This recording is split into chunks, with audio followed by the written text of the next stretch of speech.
Hey guys, so let me tell you about this beauty right here, Nishane Ani, and let me tell you whether I think it's worth it at prices that you can find it at right now.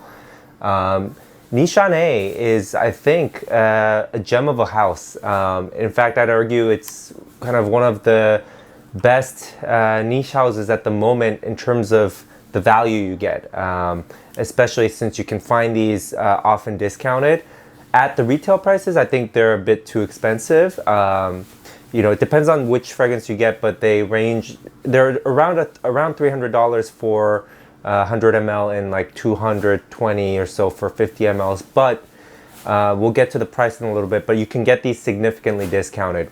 All right, so let me tell you about Ani. So if you've looked at the House of Nishane at all, this is one of their bestsellers, one of their signatures, basically, alongside Hacivat. And, this is, if you do a YouTube search, this is one of those fragrances that's put on a pedestal, right? Once in a while you get these fragrances where every reviewer is just raving on and on about it. And this is one of those, right? Universally liked. And really, if you look at the notes, kind of, it hits everything, right? It's a perfect composition, and it is, right? So that's my opinion. But in terms of, sort of whether it blew me away or not, this is a magical scent, a very delicious scent, kind of gourmand that has a little bit of a fresh twist to it, which I really love. But, it's not super unique, right? And that's sort of what I expect when I think about hyped fragrances. Fragrances I think should be hyped when they're just kind of extraordinarily artistic, right? Or unique, something that you've never smelled before. Now this, I can see why it has such appeal, but I don't think that it's something I've never smelled before. So it's best you kind of take a glance at the notes before maybe watching the rest of this, because I'm not gonna kind of list the notes for you, but I'm just gonna start talking right away about the smell. So in the opening, I get some here, but I do have to spray it fresh because there is a stark difference in how it smells. Okay, so the reason I was so careful with the spray is it's quite strong. As with all Nishanes, it's an intoxicating extrait de parfum concentration. Look at that juice, right? And it just, your skin, you can see the oil shining. So wow, the first time you spray it, you will go wow, okay? Because it just has that universally liked opening. That's fruity, sweet, a little bit tart, but creamy from the vanilla as well, right? It's sort of these notes, that essentially everyone will like, right? Because it's not too sweet, it's balanced a little bit by the freshness up top, and it appeals to women because of the sweetness, and also it has this kind of sensual vibe, really nighttime vibe as well. That's just so delicious, right? The ginger and pink pepper play a really key role. These are some of the opening notes, the top notes.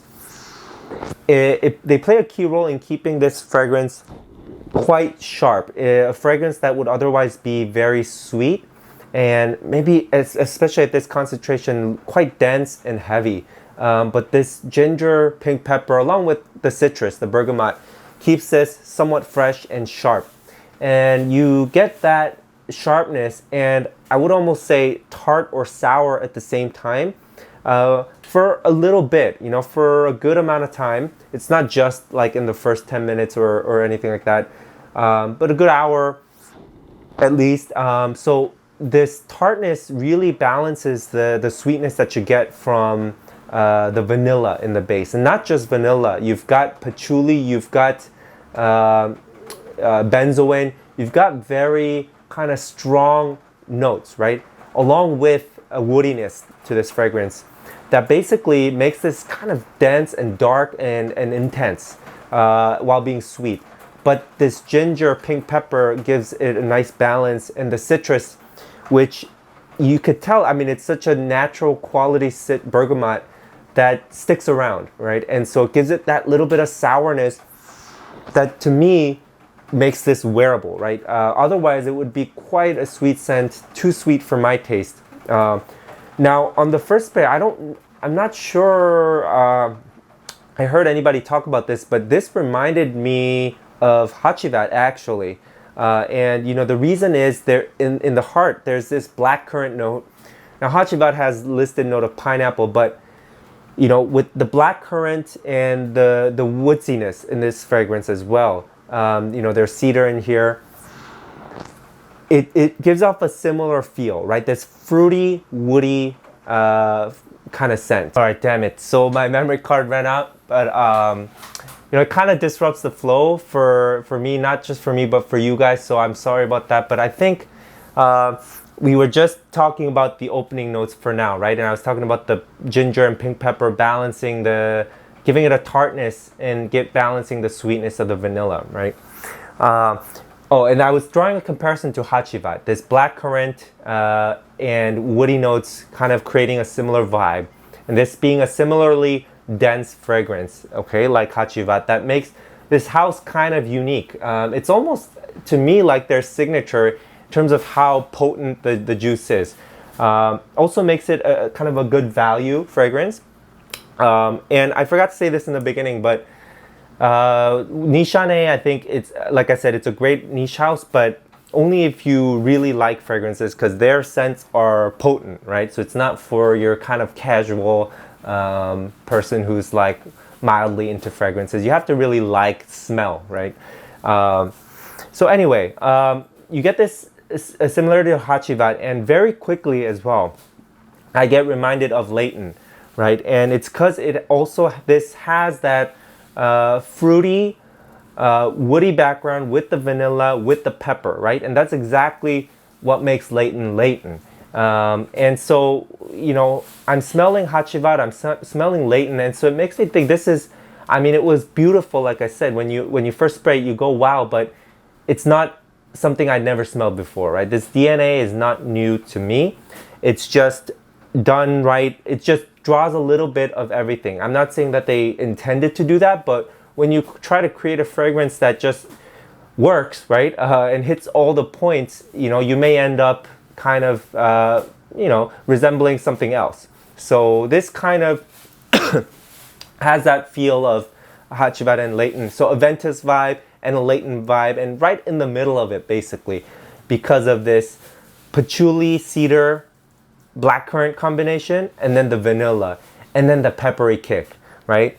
So you can think of it as a similar kind of fragrance. Now, because of how sweet it is, most people would say this is more a cold weather scent. I'd say that's true for the most part, but you could also wear this on a special like occasion or event or just a night out, right? When you really kind of want that sensual vibe, you want something cozy and sexy and strong. This would be like a great date night kind of fragrance as well. Now, this fragrance, compared to a Ventus or Hacivat or Layton, this is much more vanilla forward, right? So you'll hear people talking about the vanilla mostly, and it is a vanilla heavy scent. But I just think there is so much more in here than the vanilla. The fact that it's resembling these other fragrances. The other thing is, you know, if there's something that might make this a little bit unique, and as you keep smelling it, I get a hint of floral, and it's rose. It's a very kind of, you know, not in your face rose, but there is a hint of rose in there, and it's a little bit unique.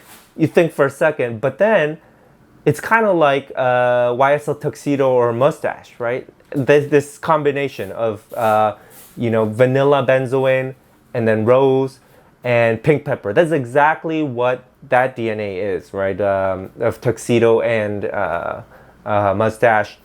And that it smells like that as well, right? So again, people love those scents. So people are going to love this, but it's not unique from that standpoint. So, I mean, don't let anyone tell you otherwise. It's not unique, okay? I think that if you smell those other scents, you know, this is going to be familiar.